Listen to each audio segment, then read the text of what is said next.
You want me to put that on my todger?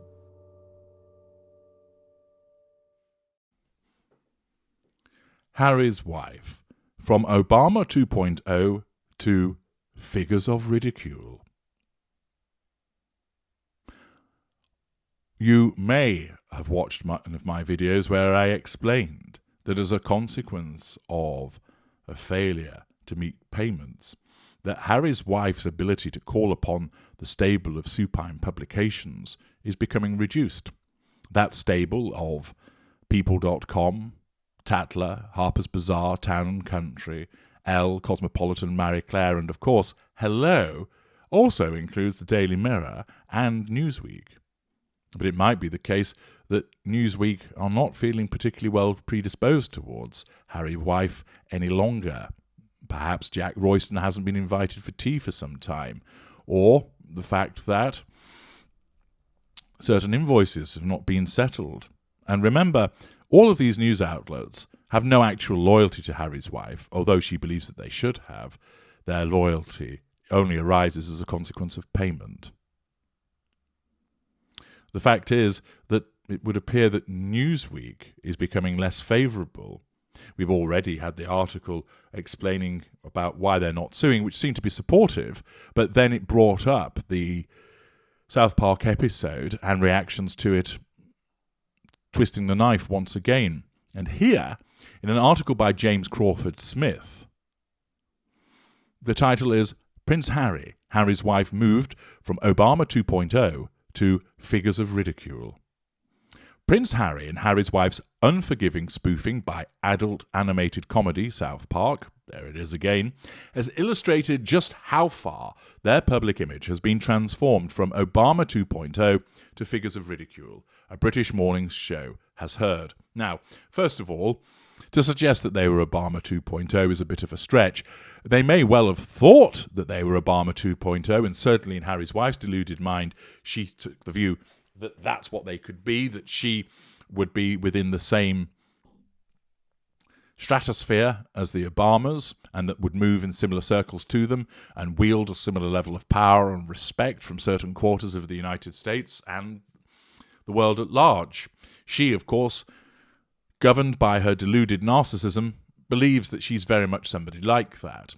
Many people, of course, look at it and scoff, and indeed the Obamas have ensured that they've stayed well away from Harry's wife, seeing straight through what she is. The couple, the article continues, faced a pop culture grilling from South Park's creators Trey Parker and Matt Stone in a special episode on Wednesday night titled The Worldwide Privacy Tour. The show mocked the Sussexes' bombshell interviews, use of private jets, and Harry's memoir Spare. The South Park episode follows other skits that have targeted the couple amid their recent tell-all media projects. Appearing on Good Morning Britain, Newsweek's chief royal correspondent Jack Royston highlighted the slow turn in the couple's public image. Now, Jack Royston is ordinarily a loyal lieutenant of Harry's wife, but could it be that he sees that that ship is sinking and therefore is scurrying to get away from it? This is a big deal, isn't it? He said, that they have had the mickey taken out of them. I beg your pardon. This is a big deal, isn't it, that they have had the mickey taken out of them on a massive show like that, said anchor Ranveer Singh. It's like when you're on The Simpsons, it's always an accolade. When you're in South Park, I'm not sure so much. This is a big thing that's happening in America now, Royston responded. They've transitioned from being kind of Obama 2.0, these really serious celebrities, which of course is him engaging in a bit of arse-lickery, because very few people really would have regarded them as serious celebrities. And he continues by stating, transitioned into being figures of ridicule. It's not just South Park, it's been Saturday Night Live and Jimmy Fallon and other US comedies, big mainstream comedy shows. So it is a big transition. Indeed it is. Many of those shows ordinarily would have been viewed as supporters of the Sussexes. But now, demonstrating that anybody's fair game in the right circumstances, they're being ridiculed, and lashings of challenge fuel is being issued towards Harry's wife. Illustrating this change in the tide of public opinion is recent polling he offered. We actually did some polling before Harry's book came out, and then again afterwards. and they have crashed in the US opinion polls, so public opinion in America has swung significantly against them. Harry dropped 45 points.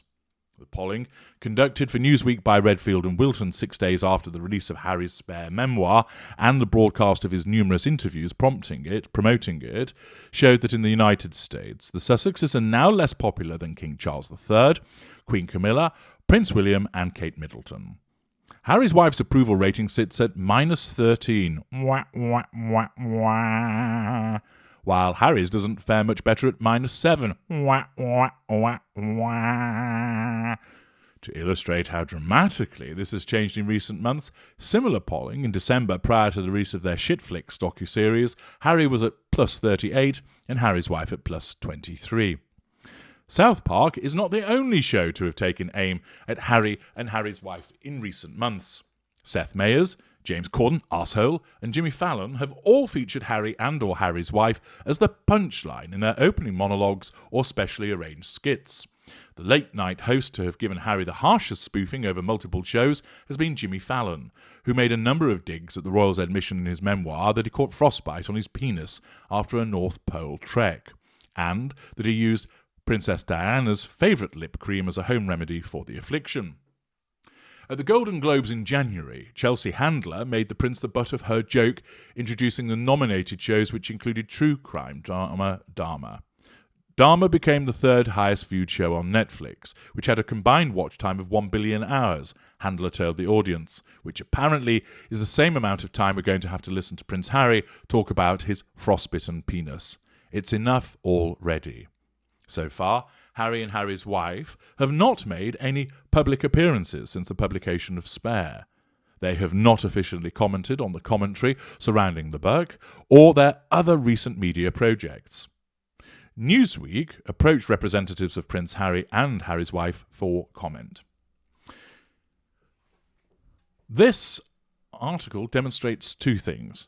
Not only does it collect together the various ribbings that Harry's wife has endured just recently, demonstrating her unpopularity, but also how she's now fair game from people who once would only have been supportive.